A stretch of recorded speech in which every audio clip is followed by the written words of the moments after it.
ओम शांति। दैवी सभ्यता के संस्कार थे मम्मा में। मम्मा हमेशा यही शिक्षा देती थी कि जब आपस में बात करते हैं तो बहुत धीमे स्वर में करनी है। यहाँ तक कि दो व्यक्ति जब बात करते हैं तो तीसरे व्यक्ति को भी सुनाई नहीं देनी चाहिए।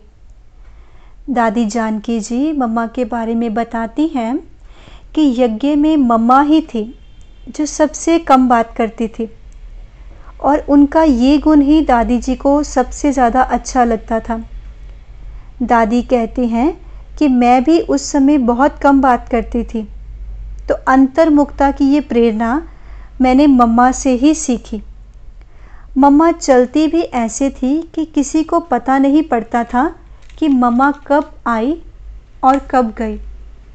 मम्मा कहती थी कि बच्चे हमारी चलन भी ऐसी हो कि धरती को भी कष्ट ना हो।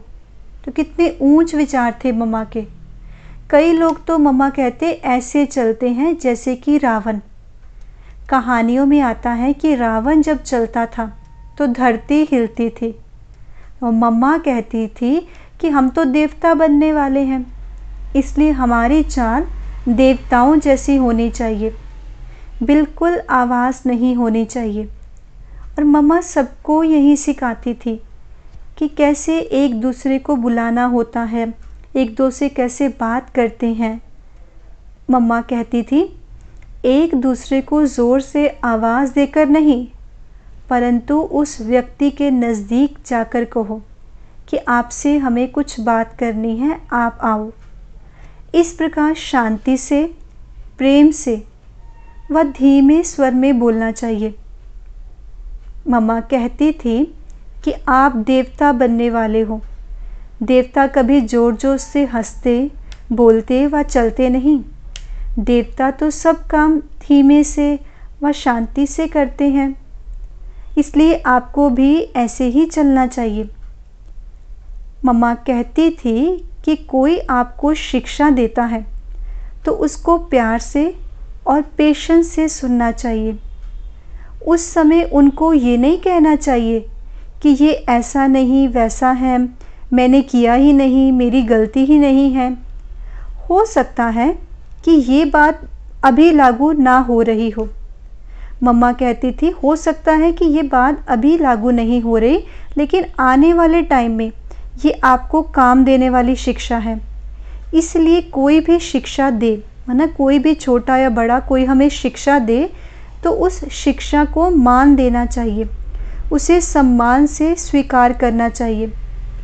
मम्मा बहुत कम खाते थे, उनको कभी भी खान पान में आँख नहीं डूबती थी। उन्होंने कभी नहीं ये कहा कि इसमें नमक कम है या ज़्यादा है, वो तो उसे ईश्वरीय प्रसाद समझकर ग्रहण करती थी। मम्मा कहती थी आप घड़ी घड़ी भोजन लेते हो प्लेट में, तो आपका मन इतना भी नहीं जानता कि आपको कितनी भूख लगी है। खाने के टाइम तो मम्मा कभी इधर उधर नहीं देखती थी, ऐसे चुपचाप बैठी, खाया और चली गई। वरना किसी को पता भी नहीं होता था कब मम्मा उठकर चले जाते थे। भोजन क्या है, कैसा है, मम्मा ये कभी नहीं देखती थी। जो है उसे प्यार से स्वीकार करती थी। तो मम्मा के आज के गुण से हम ये अपने अंदर धारण करेंगे कि हमारा चलना, बोलना, उठना, बैठना, खाना, पीना सब मम्मा जैसा व देवताओं जैसा होना चाहिए। अच्छा, ओम शांति।